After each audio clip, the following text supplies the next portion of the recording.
இன்று தமிழ்நாடு சட்டசபையில் வேளாண் நிதித்துறை பட்ஜெட், அதாவது இங்க ஒரு டீடைல்டு பட்ஜெட்டை வேளாண் அமைச்சர் அவர்கள் தாக்கல் செய்தார்கள்.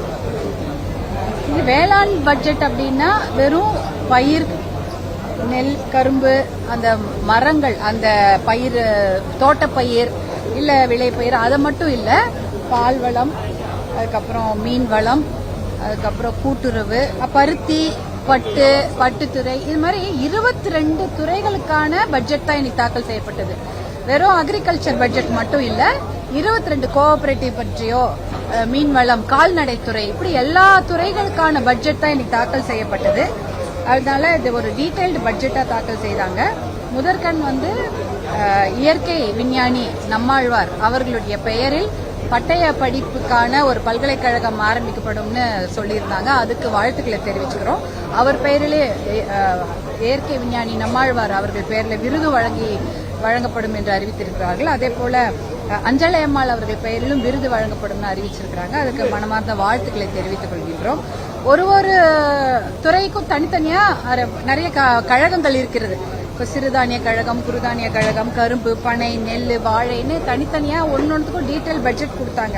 இப்போ தமிழ்நாடு பாத்தீங்கன்னா டெல்டா பகுதின்னு இருக்கும். தமிழ்நாடுனா டெல்டா பகுதினா நிறைய தண்ணீர் இருக்கக்கூடிய பகுதி. அங்க பாத்தீங்கன்னா இந்த நெல், வாழை, கரும்பு அதெல்லாம் பயிரிடுவாங்க. தண்ணீர் அதிகமாக தேவைப்படும் செடிக. அடுத்தது பாத்தீங்கன்னா திருவண்ணாமலை மாவட்டம், அங்கெல்லாம் பாத்தீங்கன்னா முழுக்க நெல், வேர்க்கடலை அப்படிதான். அதே போல இந்த பன்ருட்டி, கடலூர் பகுதியெல்லாம் பாத்தீங்கன்னா முந்திரி, பலா, அந்த மாதிரி மரங்கள் இருக்கும். ஆனா பாத்தீங்கன்னா கிருஷ்ணகிரி, சேலம் போன்ற இடங்கள்லாம் பாத்தீங்கன்னா தோட்டப்பயிர்கள், பணப்பயிர், அதுக்கப்புறம் காய்கறிகள், மலர்கள், இப்படி ஒரு விதமான பயிர்கள். ஆனா தருமபுரின்னு பார்த்து தண்ணியே இல்லாத மாவட்டங்கள், மழையும் கிடையாது, பெரிய தண்ணீர் ஏரிகளோ இல்லைன்னா நீர்நிலைகளோ இல்லாத மாவட்டங்கள் சிறுதானியம், குறுதானியங்கள் தான். இப்படி தனித்தனியா தான் தமிழ்நாட்டுக்கு நிறைய விஷயங்கள் தேவைப்படுது. அதனால உங்களுக்கு ஒன்னொன்னுக்கும் நம்ம தனித்தனியா அதுக்கு வேற விதமா தான் நம்ம போட முடியும். ஆனா ஒட்டுமொத்தமான எல்லாவற்றுக்கும் முக்கியமான விஷயம் தண்ணீர். நீங்க இவ்வளவு பெரிய பட்ஜெட்டை டீடைலா போட்டிருக்கீங்க, ஆனா தண்ணீருக்கான முக்கியத்துவத்தை கொடுக்கவே இல்லை. நீர்ப்பாசன திட்டங்களுக்கு முக்கியத்துவம் கொடுக்கப்பட்டிருக்கணும். அது நேற்றைய பட்ஜெட்லயே நாங்க எதிர்பார்த்தோம். பாத்தீங்கன்னா குண்டார் இணைப்பு திட்டம் போன்ற திட்டங்கள் தான் கொடுத்திருக்கிறாங்க, டிபிஆர் தான் வாங்கியிருக்காங்க. நீர்ப்பாசனத்துக்கு முக்கியத்துவம் கொடுக்காமல் ஒரு வேளாண் பட்ஜெட் வருவது என்பது ரொம்ப கஷ்டம். நீர்ப்பாசனத்துக்கு முக்கியத்துவம் கொடுத்து இந்த மானியங்களோ, இந்த மாதிரி பல்கலைக்கழகம், இந்த மாதிரி நிறைய விஷயங்களை நீங்க அறிவித்திருக்கிறீர்கள். ஆனா நீர்ப்பாசன திட்டங்களுக்கு முக்கியத்துவம் கொடுத்தாதான் விவசாயம் செழிக்கும். அதனால நீர்ப்பாசன திட்டங்களுக்கு முக்கியத்துவம் கொடுக்கக்கூடிய எந்த அறிவிப்பும் இதுல வரல. அதே போல விவசாயிகள், தமிழ்நாட்டு விவசாயிகளுடைய முக்கிய கோரிக்கை, தமிழ்நாட்டு மக்களுடைய முக்கிய கோரிக்கை, சட்டமன்றத்தில் அத்தனை பேரும் நாங்க முக்கிய கோரிக்கையாக நாங்க வைத்தது என்னவென்றால் விவசாயிகளுடைய கூட்டுறவு கடன்களை முழுமையாக தள்ளுபடி செய்ய வேண்டும் என்பதுதான். அந்த கோரிக்கை நிறைவேற்றப்படவில்லை. கூட்டுறவு கடன்கள் முழுமையாக தள்ளுபடி செய்யப்படவில்லை. அதற்கு ஒரு 14,000 கோடி ரூபாய் ஆகியிருக்கும். மின்சாரம், இலவச மின்சாரத்தை பற்றிய மிகப்பெரிய அறிவிப்புகள் வரவில்லை. கிட்டத்தட்ட 2 லட்சம் பேர் இலவச மின்சாரத்துக்காக பதிவு பண்ணியிருக்கிறாங்க. தட்கல் முறையில ஒரு 50,000க்கு மேல பதிவு பண்ணியிருக்காங்க. அவர்களுக்கு இலவச மின்சாரம் வழங்கப்படுமா அப்படின்ற அறிவிப்பு வரல. ஏற்கனவே இருக்கிற இலவச மின்சாரம் அவங்களுக்கு எல்லாம் வழங்கப்படும்ன்றாங்க. ஆனா இதுக்காக பதிவு பண்ண விவசாயிகளுக்கு இலவச மின்சாரம் வழங்கப்படுவதை பற்றிய அறிவிப்புகள் புதுசாக இல்ல. அதே சமயம் நெல், அதாவது ஒரு குவிண்டாலுக்கு அது 5,000 ரூபாய் கொடுக்க வேண்டும் என்று பாட்டாளி மக்கள் கட்சியுடைய ஒரு கோரிக்கை. அதுதான் நாங்க எலெக்ஷன் மேனிபெஸ்டோலையும் கொடுத்திருந்தோம். அதே போல ஆளுங்கட்சி அவர்களுடைய எலெக்ஷன் மேனிபெஸ்டோலையும் 3,500 ரூபாய் கொடுக்கப்படும் நெல்லுக்கு சொல்லியிருந்தாங்க. ஆனா அதை பற்றி அறிவிப்பு இதுல வரல. ஒரு கொள்முதல் விலையை அரசாங்கம் தான் நிர்ணயிக்க முடியும். அந்த அரசாங்கம் கொள்முதல் விலைய பழைய அளவுக்கு தான் இருக்கு, 2,350, 2,500 ரூபாய். ஆனா 3,500 ரூபாயாக உயர்த்தப்பட வேண்டும் என்ற தேர்தல் வாக்குறுதி இதுல நிறைவேற்றப்படவில்லை. அதே போல கரும்பு 5,000 ரூபாய் ஒரு டன்னுக்கு கொடுக்க வேண்டும் என்பது பாட்டாளி மக்கள் கட்சியினுடைய ஒரு கோரிக்கை. தமிழக வெற்றி கழகமும் கரும்பு ஒரு டன்னுக்கு 4500 ரூபாய் கொடுக்கப்படும் என்று அறிவித்திருந்தார்கள். அதை பற்றிய ஒரு அறிவிப்பும் இதுல வரல. அதாவது கொள்முதல் விலை கரும்புக்கும் நெல்லுக்கும் உயர்த்தப்படும் என்ற அறிவிப்பு இதுல வரல. அது ஒரு மிகப்பெரிய ஏமாற்றம் தான். இன்னொரு விஷயம் பாத்தீங்கன்னா, நெல் கொள்முதல் நிலையங்கள் எங்க பார்த்தாலும் இப்ப நெல் கொள்முதல் நிலையங்கள், நீங்க NHல போய் பாருங்க, நேஷனல் ஹைவே, நம்ம திண்டிவனம் போறது நேஷனல் ஹைவே, ஓங்கூர் டோல்கேட் பக்கத்துல நெல் எல்லாம் அடுக்கி வச்சிருக்காங்க மூட்டைகளை. ஆனா அதுக்கு மேல கூரை அமைக்கப்பட வேண்டியது. நீங்க நெல் கொள்முதல் நிலையங்கள்ல முக்கியமான ஒரு விஷயம், மேல மேற்கூரை அமைத்தால்தான் இந்த நெல் மூட்டைகளை நீங்கள் சேமித்து வைத்து நீங்க அதுக்கப்புறம் பப்ளிக் டிஸ்ட்ரிபியூஷன் PDSக்கு அனுப்புவீங்க. ஆனா தார்பாய் கொடுக்கறதா சொல்லியிருக்காங்க. அந்த திட்டம் எந்த அளவுக்கு பயனளிக்கும் என்று நம்ம இனிமேல் தான் பார்க்கணும். ஆனா நெல் கொள்முதல் நிலையங்களுக்கு முதலில் கூரை அமைத்திருக்க வேண்டும். அப்படி அமைத்தால்தான் அங்க கொண்டு விவசாயிகள் கொடுக்கப்படும் நெல்லை பாதுகாக்க முடியும். அந்த மாதிரி அறிவிப்பும் அங்க வரவில்லை. அதே சமயம் பாத்தீங்கன்னா, நம்மளுடைய நேற்றைய பட்ஜெட் 5 லட்சம் கோடி கிட்ட அறிவித்திருக்கிறார்கள். அதுல 70,000 கோடி வட்டிக்கு மட்டுமே போகிறது. மூலதன செலவு ஒரு 55,000 கோடி அவ்வளவுதான் போகுது. இன்னைக்கு 5 லட்சம் கோடி பட்ஜெட்ல விவசாய பட்ஜெட்னு பாத்தீங்கன்னா அது 14,000 கோடி.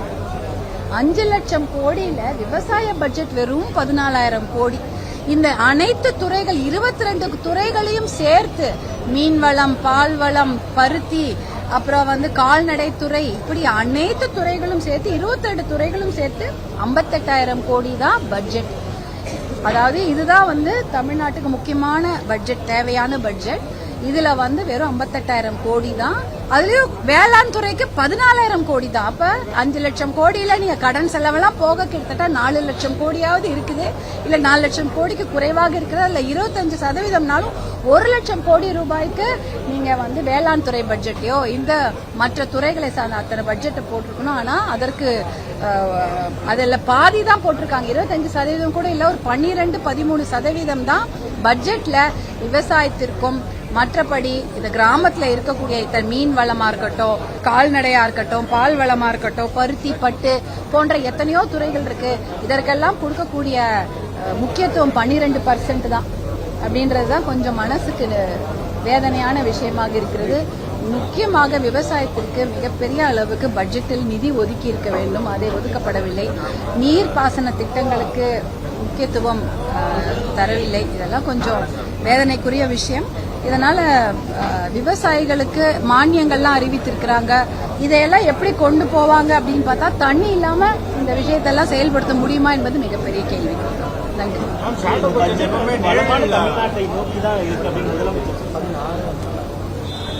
வளமான தமிழ்நாட்டை நோக்கி நாம போக வேண்டும் என்றால் முதலில் நீர் திட்டங்களுக்கு ஒரு முக்கியத்துவம் கொடுக்கப்பட வேண்டும். இன்றைக்கு கூட பாத்தீங்கன்னா உச்சநீதிமன்றம் சொல்லியிருக்கிறாங்க, நீர்நிலைகளை பாதுகாக்க வேண்டும். 5 ஏக்கருக்கு மேல் இருக்கக்கூடிய நீர்நிலைகளை முதல்ல வரையறைப்படுத்தி அறிவியுங்கள்னு சொல்லியிருக்கிறாங்க. அதுக்கு அதை நம்ம செய்ய வேண்டும். அந்த நீர்நிலைகளை பாதுகாத்தாலே போதும், நம்ம விவசாயத்துக்கு ஒரு முக்கியத்துவம் கொடுத்த மாதிரி இருக்கும். அதனால நீர்நிலைகளை பாதுகாக்கக்கூடிய முயற்சியில முதல்ல நம்ம ஈடுபட